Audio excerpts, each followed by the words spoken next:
A ver, sé sinceros un momento. ¿Quién no ha querido ser Levi Ackerman alguna vez? ¿En serio? Cuando lo ves moverse con el equipo de maniobras tridimensional, girando como una peonza letal, y rebanando nucas de titanes sin siquiera despeinarse, es inevitable pensar: este tío es el puto amo, es el soldado más fuerte de la humanidad, el pilar inquebrantable, ese tipo al que todos miran cuando la situación se va al carajo y la muerte es inminente. ¿Pero alguna vez os habéis parado a pensar en el precio real de ser Levi? Porque os aseguro que si rascamos un poco esa superficie de frialdad y perfección, lo que encontramos no es un superhéroe, sino a un niño roto que tuvo que aprender a ser un monstruo para sobrevivir. Levi no es guay porque sí.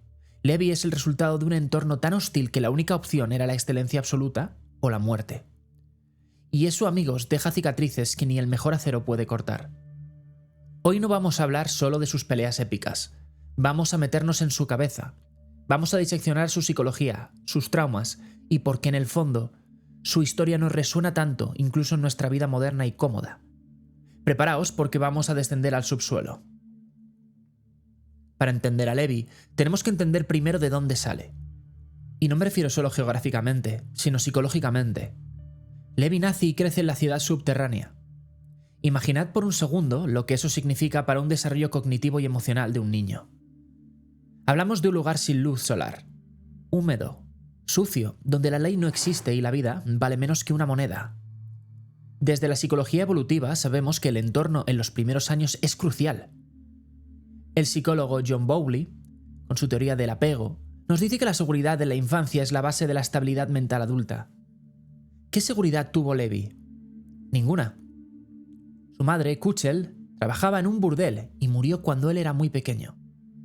La imagen de un Levi esquelético sentado en una esquina de una habitación oscura, mirando el cadáver de su madre mientras se muere de hambre, es el punto cero de su psique.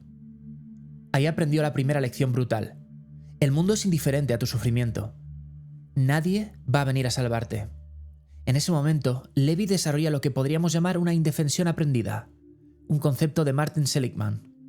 Se queda quieto, esperando el final, porque su cerebro entiende que ninguna acción que él tome cambiará el resultado. Es la parálisis total. Hasta que llega Kenny. Kenny el Destripador. Menuda figura paterna, ¿eh? Kenny no lo rescata por amor ni por compasión, sino casi por capricho, o quizás por una extraña lealtad a su hermana. Pero fijaos en la dinámica. Kenny no le da abrazos, no le dice que todo irá bien. Kenny le enseña a sujetar un cuchillo. Le enseña a matar para comer. Aquí es donde vemos la formación de su personalidad. Levi no recibe afecto, recibe herramientas de supervivencia. Esto crea un patrón de comportamiento que arrastra toda su vida. La utilidad por encima de la emoción. En la psicología moderna vemos esto a menudo en personas que han crecido en entornos muy desestructurados o violentos. Aprenden a desconectar sus emociones, con disociación, para poder funcionar. Si sientes, mueres. Si actúas, vives. Levi se convierte en una máquina de eficiencia porque la ineficiencia en el subsuelo se paga con la vida. Y aquí entra un rasgo que a muchos os hace gracia, pero que es súper revelador. Su obsesión con la limpieza. ¿Os habéis fijado que Levi es un maniático del orden y la pulcritud? Muchos lo toman como un gag cómico del anime, pero psicológicamente tiene todo el sentido del mundo. Cuando creces en la inmundicia literal rodeado de basura, enfermedades y muerte, y no tienes control sobre nada, no controlas si comes, no controlas si te pegan, no controlas si ves el sol. Tu mente busca desesperadamente algo que sí puede controlar. Limpiar es un acto de control. Eliminar la suciedad es, simbólicamente, intentar limpiar su pasado, intentar poner orden en el caos absoluto que fue su infancia. Es un mecanismo de defensa de manual. Freud hablaría aquí de una fijación en la etapa anal, relacionada con el control y el orden obsesivo, pero sin ponernos tan académicos es simplemente la forma que tiene Levi de decir: este es mi espacio, y en mi espacio yo decido qué entra y qué sale. La mierda se queda fuera. Es su manera de mantener la cordura en un mundo que es inherentemente sucio y cruel. Pensad en esto aplicado a hoy en día. ¿Cuánta gente conocéis que cuando están estresados o sienten que su vida se desmorona, se ponen a ordenar la casa como locos? Es lo mismo. Buscamos microcontrol cuando perdemos el macrocontrol. Pero volvamos a Kenny. La relación con Kenny forja la brújula moral de Levi, o más bien, su pragmatismo. Kenny le enseña que el poder es la única verdad. Todos son esclavos de algo, diría Kenny más tarde. Levi crece viendo la violencia no como algo malo, sino como una herramienta necesaria. Sin embargo, y esto es lo curioso, Levi no se convierte en un psicópata. A diferencia de Kenny, que disfrutaba del caos, Levi mantiene un núcleo de humanidad sorprendente. ¿Por qué? Porque a pesar de todo, Levi busca conexión. Cuando se une a Furland e Isabel en el OVA, No Regrets, vemos que Levi es capaz de lealtad. Es una lealtad feroz, casi tribal. Estos son los míos. Y cuando pierde a los suyos, el dolor es tan insoportable que confirma su teoría infantil. Amar es peligroso. Apegarse a alguien es darle al mundo una debilidad que puede explotar. Aquí vemos el nacimiento de ese estoicismo aparente. No es que Levi no sienta. De hecho, el creador, Hajime Isayama, ha dicho que Levi es uno de los personajes más emocionales. El problema es que siente demasiado. Si dejara salir todo ese dolor cada vez que pierde a un compañero, se rompería. Así que lo encierra. Construye una muralla alrededor de su corazón más alta que el muro María. Esta represión emocional es su armadura. En el mundo moderno, a esto a veces lo llamamos masculinidad tóxica o represión emocional, pero en el contexto de Levi, es pura adaptación evolutiva. Si se derrumba llorando en medio de una expedición, se lo comen. Así que se traga la bilis, pone cara de asco y sigue adelante. Pero el cambio real, el verdadero punto de inflexión que lo saca de ser un simple matón callejero muy habilidoso y lo convierte en el soldado que conocemos, es su encuentro con Erwin Smith. Levi y Erwin, este encuentro es, sin exagerar, el choque de trenes más importante de toda la serie a nivel de desarrollo de personajes. Y ojo, porque al principio Levi quería matar a Erwin, literalmente. Lo veía como otro cerdo privilegiado de la superficie que no sabía nada de la vida real. Pero aquí ocurre la magia narrativa y psicológica. Erwin Smith no es un oficial cualquiera. Erwin es un psicópata funcional en el mejor sentido de la palabra, o un visionario maquiavélico según se mire. Cuando Levi pierde a Furland e Isabel en esa fatídica expedición bajo la lluvia, su mundo se derrumba. Y aquí es donde tenemos que pararnos a analizar el trauma de la elección. En el OVA No Regrets, Levi toma una decisión. Dejar a sus amigos atrás para ir a matar a Erwin y cumplir su misión de matón, o quedarse con ellos. Decide irse. Y como consecuencia indirecta, o así lo percibe él, sus amigos son masacrados por un titán excéntrico.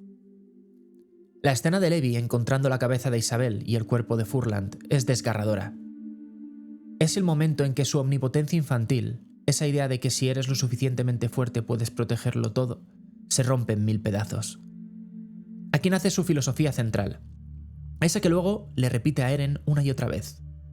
Nadie sabe el resultado, ni yo, ni tú, ni nadie. Así que elige la opción de la que te vayas a arrepentir menos. Esto no es solo una frase bonita para poner en una camiseta, es un mecanismo de defensa psicológico brutal conocido como aversión al arrepentimiento, o minimización del remordimiento. Levi se da cuenta de que la parálisis por análisis, o la culpa a posteriori, no sirven de nada. Si se queda atascado pensando, ¿y si me hubiera quedado con ellos?, se vuelve loco. Así que su cerebro hace un rebranding del trauma. Acepta que el caos es impredecible y que la culpa es un lastre inútil en el campo de batalla. Esto es muy estoico, por cierto. Aceptar lo que no puedes controlar y centrarte en lo que sí puedes. Por cierto, si os está gustando este análisis de personaje y queréis entender mejor cómo aplicar esta mentalidad estoica y psicológica a vuestra vida para blindaros ante los problemas, ya estáis tardando en suscribiros aquí en Psicología Profunda. Dale al botón que es gratis, que me ayudáis un montón. Pero seguimos. Y es que tras la muerte de los amigos de Levi, aquí entra lo que yo llamo el modo Dios. Descuartiza al titán con una rabia que no es solo ira, es dolor puro canalizado. Y aquí Erwin hace algo maestro. No lo consuela. No le dice lo siento. Le dice, no te arrepientas. Si te arrepientes dudarás. Y si dudas morirás. Erwin le da un propósito. Le da una dirección para esa ira. En psicología esto se llama sublimación. Levi coge sus impulsos inaceptables o su dolor inmenso y los transforma en algo socialmente aceptable y productivo.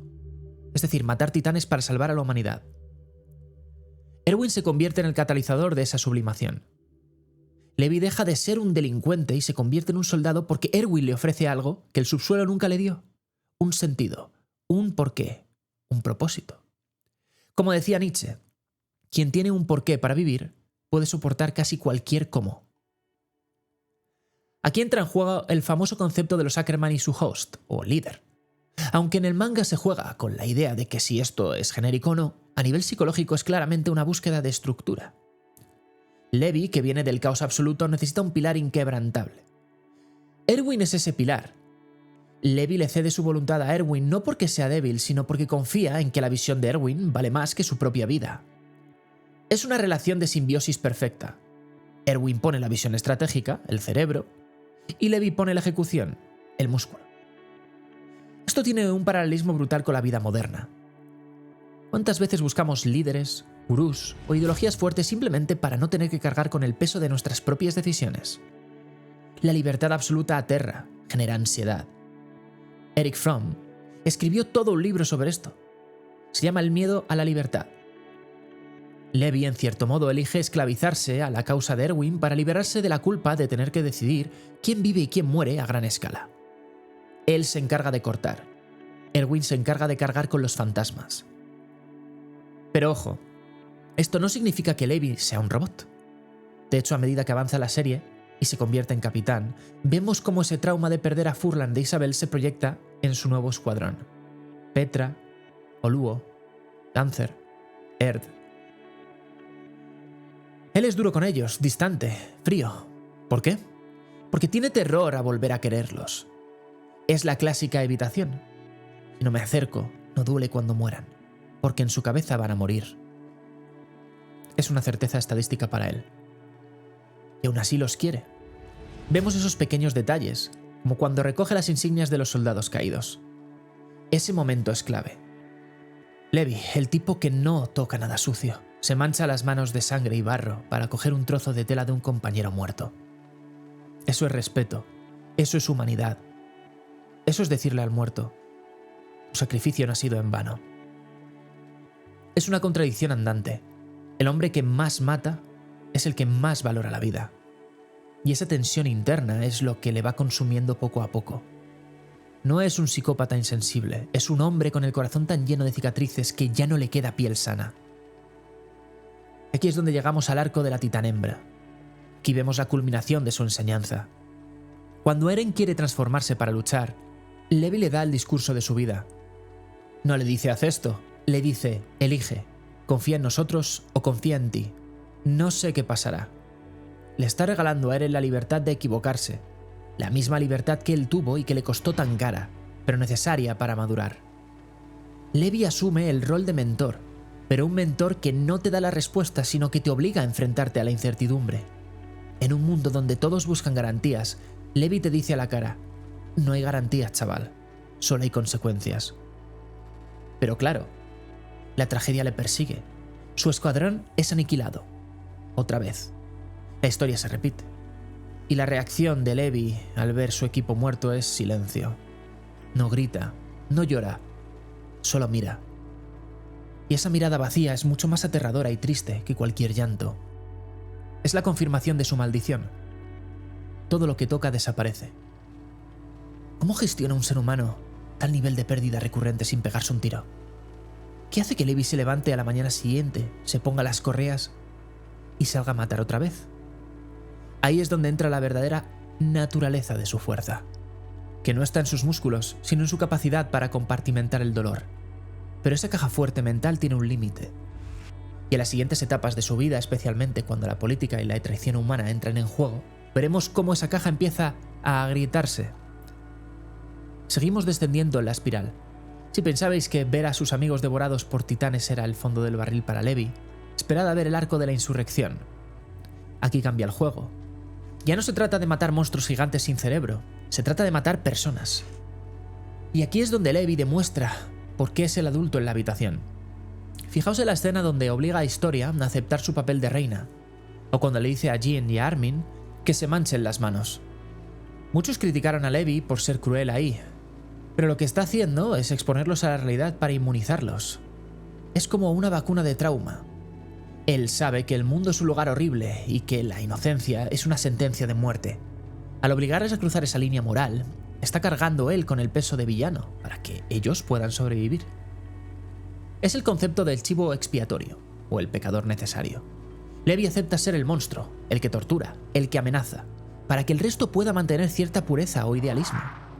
Él se revuelca en el barro para que otros no tengan que hacerlo. Y eso, amigos, es el sacrificio definitivo. No es morir por alguien, es vivir con la culpa por alguien. Y entonces vuelve Kenny. El tío que le enseñó a sobrevivir regresa para intentar matarlo. El reencuentro con Kenny no es solo una pelea espectacular de animación, es un enfrentamiento con su propia sombra, en términos jungianos. Kenny representa todo lo que Levi podría haber sido si no hubiera encontrado a Erwin, un nihilista violento que solo vive para sí mismo. Pero las últimas palabras de Kenny son la clave maestra para entender todo Attack on Titan, y en especial a Levi. Todos somos esclavos de algo, incluso él. Todos tenían que estar borrachos de algo para seguir adelante. Kenny estaba borracho de poder, Uri de paz, Eren de trauma y conocimiento, Erwin de su sueño, de la verdad. ¿Y Levi? Levi es esclavo de su sentido del deber. Es esclavo de ser el fuerte. No puede permitirse ser débil porque si él falla, la humanidad se extingue. Esa es su borrachera, su droga. Necesita ser útil para sentir que su existencia, que empezó en la mierda literal, tiene valor. Esto nos lleva al momento cumbre, el Serum Bowl, la decisión del suero, la elección entre salvar a Armin o salvar a Erwin. Analicemos esto con lupa porque es cine puro. La lógica militar, la lógica fría y calculadora que Levi siempre ha defendido, dictaba salvar a Erwin.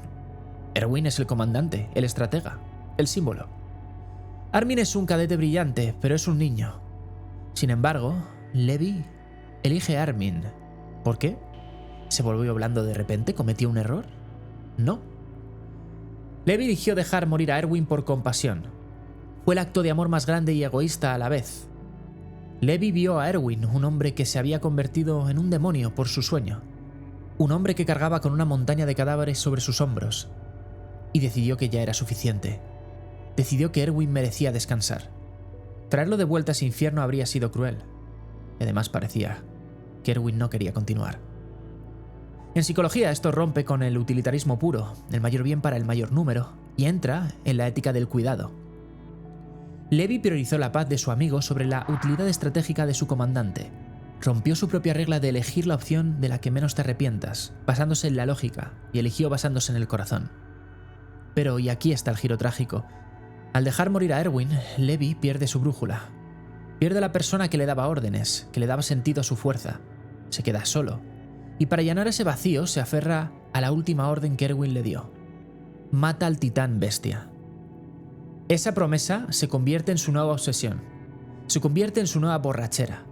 Levi proyecta todo su dolor, toda su pérdida y todo su propósito en una sola misión. Matar a Zeke Yeager. Y esto es peligrosísimo, porque cuando tu única razón para vivir es la venganza o cumplir una promesa a un muerto, dejas de vivir tu propia vida. Te conviertes en un fantasma, en una herramienta de un pasado que ya no existe. Fijaos en cómo Levi interactúa con Zeke en el bosque. No es solo odio, es frustración. Zeke representa todo lo contrario a Levi. Zeke es nihilista, ve la vida como un sufrimiento que debe ser eutanasiado. Levi, que ha sufrido más que nadie, lucha con uñas y dientes por la vida. Levi cree que la vida, incluso en el infierno, vale la pena si tienes a tus camaradas. Este choque ideológico es brutal, y mientras Levi se obsesiona con Zeke, el mundo a su alrededor cambia. Surgen los jaegeristas, Eren se vuelve radical, y Levi, el hombre más fuerte, empieza a quedarse obsoleto políticamente. Su fuerza física ya no puede resolver los problemas complejos de la guerra entre naciones. Esto es algo que vemos mucho en veteranos de guerra o en atletas de élite que se retiran. Toda su vida han sido valorados por una habilidad específica: matar, correr, saltar, y de repente el contexto cambia y esa habilidad ya no es lo más importante. Esta crisis de identidad es brutal, y Levi empieza a sentirse como una reliquia, un arma vieja en un mundo nuevo que no entiende. Y para colmo, tiene que enfrentarse a sus propios subordinados convertidos en titanes por culpa del vino de Zeke. Otra vez Zeke. La historia se repite como una maldición cíclica. Tiene que matar a sus propios hombres para sobrevivir. La cara de Levi en esa escena no es de ira, es de cansancio absoluto. Es el rostro de alguien que está harto de que el universo le gaste la misma broma macabra una y otra vez. Pero Levi no se rinde, y eso es lo que vamos a analizar en la parte final. Cómo, a pesar de estar física y emocionalmente destrozado, mutilado y solo, encuentra una manera de cerrar su ciclo. Porque el final de Levi no es sobre la muerte, es sobre la aceptación. Y aquí llegamos al acto final. Aquí es donde la cosa se pone fea de verdad, pero también donde Levi se convierte en leyenda. Después de la explosión de la lanza relámpago, vemos a un Levi destrozado. Físicamente ya no es el dios de la guerra. Ha perdido dedos, un ojo, tiene la cara cosida y apenas puede tenerse en pie. Por primera vez en su vida, Levi es vulnerable. Depende totalmente de Hanji para sobrevivir. Psicológicamente, esto es un golpe brutal a su identidad. Recordad lo que hablábamos antes. Su valor siempre estuvo ligado a su utilidad, a su fuerza. ¿Quién es Levi si no puede cortar nucas? En cualquier otro anime el personaje se habría retirado o habría muerto heroicamente. Pero Levi hace algo mucho más difícil. Sigue adelante, arrastrándose. Esto es la resiliencia en su máxima expresión. No la resiliencia de aguantar golpes, sino la de reconstruirse. Levi acepta su nueva realidad rota, no se queja, no llora por sus dedos perdidos, se centra en lo que aún puede hacer. Lo que puede hacer es cumplir su última promesa a Erwin. Es fascinante ver cómo en la batalla final sobre el esqueleto de Eren, Levi ya no lucha por la humanidad en abstracto, ni por una ideología nacionalista como los jaegeristas. Lucha por las memorias de sus amigos. Lucha porque un mundo pisoteado y vacío no es el mundo por el que su escuadrón dio la vida. Y finalmente llega el momento. Levi decapita a Zek. Pero fijaos bien, no hay gloria, no hay música épica de triunfo, no hay gritos de victoria. Es un corte limpio, rápido y seco. Es un trabajo terminado. La obsesión que lo había consumido durante años desaparece en un segundo. Y en ese instante, Levi queda vacío de nuevo.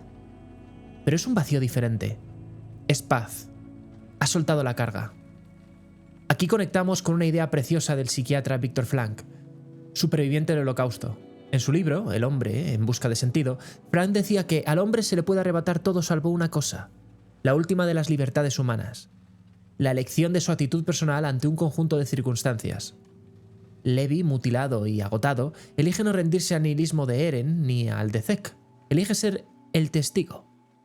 La escena final de Levi, viendo los fantasmas de Erwin, Hanji y todo el cuerpo de exploración, es para mí el cierre psicológico perfecto. Haz el saludo. El entregad vuestros corazones, una última vez. Pero esta vez no es una orden para ir a morir, es una despedida. Es Levi diciéndoles, ya podéis descansar. Vuestro sacrificio ha valido la pena porque yo estoy aquí para recordarlo. Levi se convierte en el guardián de la memoria. Él es el único que queda de la vieja guardia. El único que recuerda cómo empezó todo. El único que recuerda las risas de Isabel y Furlan, la determinación de Erwin, la locura de Hanji. Si Levi muriera, esos recuerdos desaparecerían con él. Su misión final ya no es matar titanes, es vivir. Vivir para que la historia de sus compañeros no se borre. En el epílogo vemos a un Levi en silla de ruedas, repartiendo caramelos a los niños, vestido de civil, leyendo el periódico. Muchos fans querían que abriera una tienda de té, pero esto es incluso mejor. Es la normalidad. Levi, el hombre que nació en la basura y vivió en la sangre, termina sus días en paz, bajo el sol, sin muros. Ha roto el ciclo de la violencia.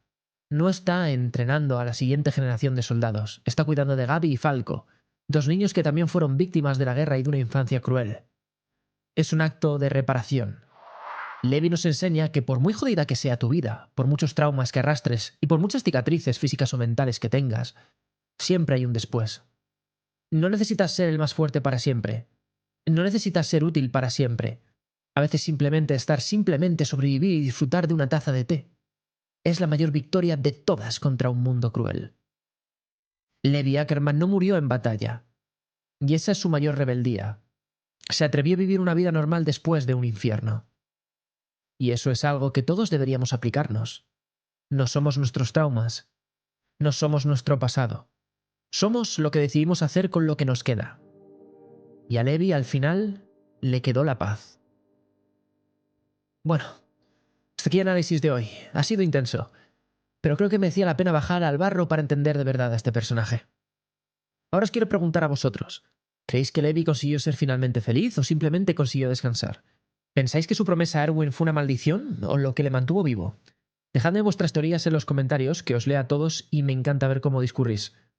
Si os ha gustado el vídeo y queréis más análisis psicológicos de vuestros personajes favoritos, ya sabéis, reventad el botón de like, suscribiros al canal y activad la campanita para no perderos nada.